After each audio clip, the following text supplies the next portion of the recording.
For 20 years, you've trusted us to reinvent the standard in sports nutrition products. We don't plan on stopping, just like you.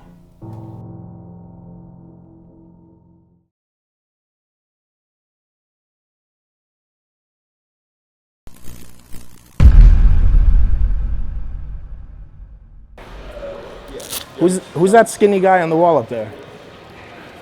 That was my first flex cover, and between me and you, muscle development just sent me a picture of another kind. And this is my pose. I can't show you guys this. You'll see it. It'll be released soon. Oh, nice. I'll just tell you it's similar to the one you just saw. Damn. Yeah, it's pretty cool.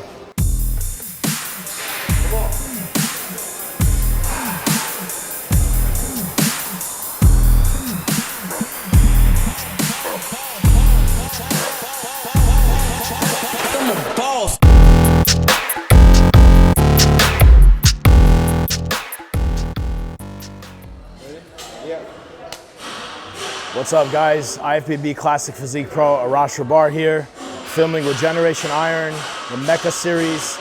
We're a couple days out of the New York Pro, but unfortunately this year, I'm not competing, but I will be there on Saturday to support a lot of my friends. Open Bodybuilding, John De La Rosa, dear friend of mine. Steve Laureus, Classic Physique competitor, actually surprising you guys out there doing 212. Amit Roy, also, all these guys are out here at Bev's, also good friends of mine, so I'll be out there supporting all of them. Be a very exciting show this year. I feel a little left out not competing, but I'm enjoying my time off, coming off the Arnold, just getting ready for the Olympia, hopefully bring something special for you guys. Gonna train some chest and shoulders for you. I'll try to walk you guys through a little bit of what I'm doing, and I hope you enjoy it. It gets filmed so much.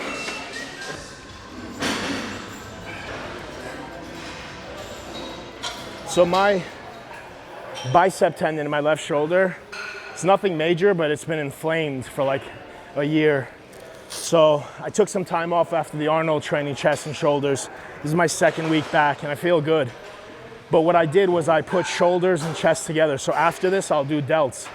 And believe it or not, it helps me warm up a lot before I train shoulders. And I'm less likely to injure it. And also it's helped strengthen my shoulder. So I don't go as heavy on shoulders as well. This fatigues me. Some weeks I'll do presses, some I won't. I'll do a lot of lateral stuff, sides, front, rear.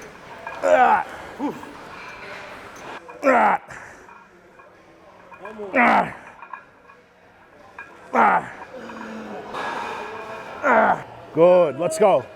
3, 2 more. Up. 1 more. Good. Craig is a natural. He's not only strong and has good genetics, but you see him doing full range of motion, pretty good form. He's doing the full range. That's very important, especially when you're first starting out. I don't care if you guys see top pros doing half or quarter reps. They're top pros, their body's different, and also they're experts at contracting the muscle. Your first few years, make sure you're doing full range of motion. You need it for the muscular development. You saw, even when it got tough, he wasn't stopping here. He pushed that extra ½ inch, 1 inch, and that was the hard part. Easy. Good job. Good. Good, come on. Come on, brother. Come on. Hit it. Winning the Pittsburgh Pro and then switching divisions right now. Yeah. To the New York Pro. What's your take on that? I think it's cool. Yeah. I think it's cool. I give him credit. He doesn't need to do the New York Pro. He's qualified. He's just throwing it in there, try to do something different. We need some excitement in the in the IFBB. I don't think he thinks he's going to be 212 Mr. Olympia, but he'll go hold his own, I'm sure, and he'll have a good time. It's entertainment. So now he says that he's doing 212. A lot of people are really, really excited to see that, Yeah. And that's what any spectator sport is about, excitement. Yep. If there's no excitement, I don't care if it's bodybuilding or soccer or football, people will not watch.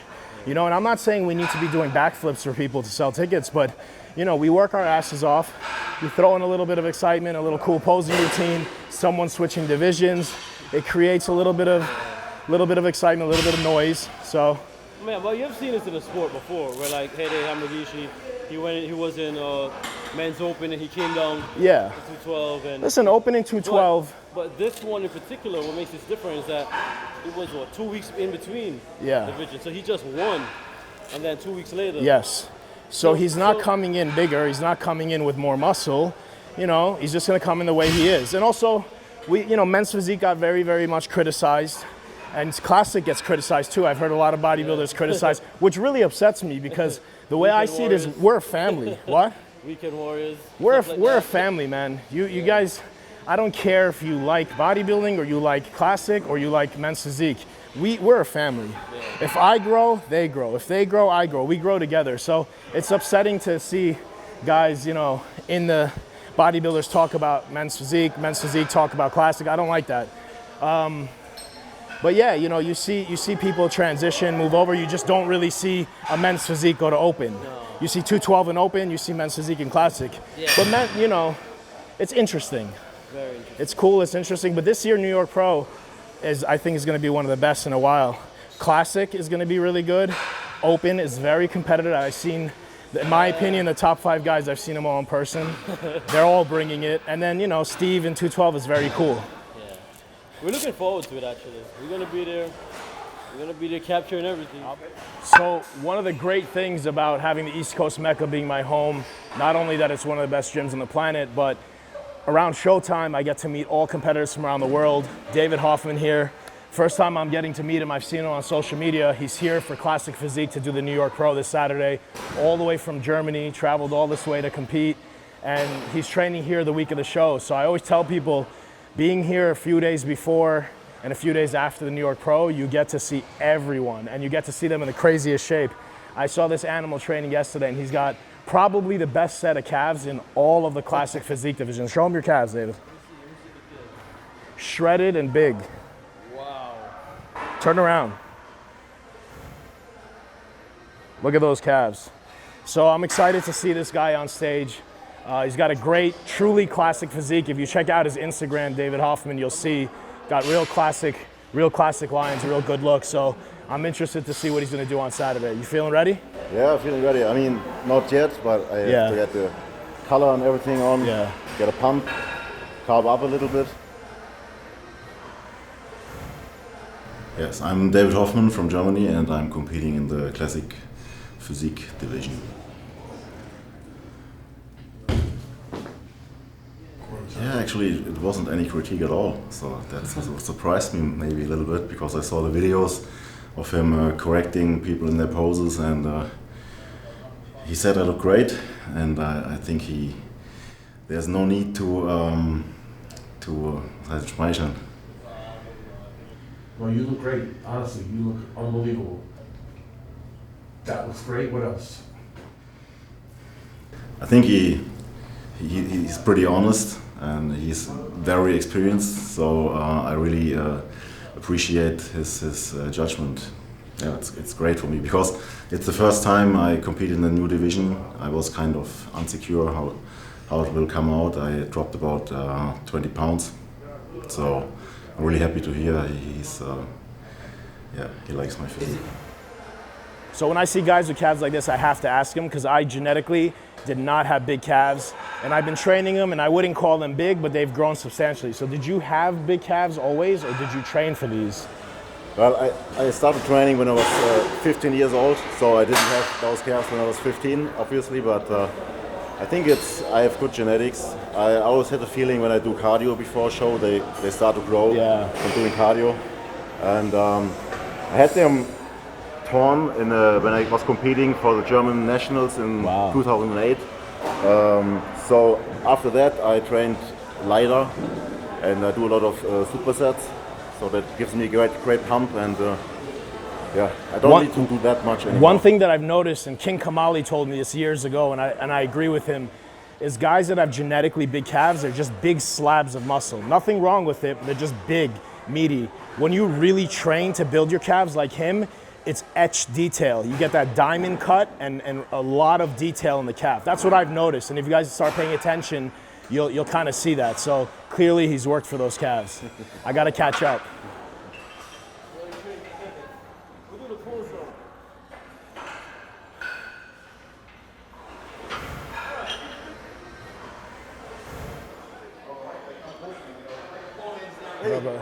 How are you? Chilling, you good? Everyone's got a different story in bodybuilding. That's why bodybuilding is really unique. NBA, pretty much everyone's got the same story. They're all around the same age. They all played high school, went to college, some skipped it, and went to the NBA, and they have a window of their career.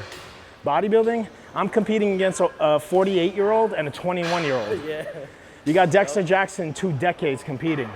You got me, I didn't start competing till 33.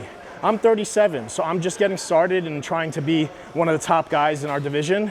At this age, Dorian Yates was already retired. So when you guys really get into the story, you see us on stage, you see our finished product, but you don't see the story, the background, the injuries, the age, the hardships. It's a very interesting sport in that, yeah. Now back to work.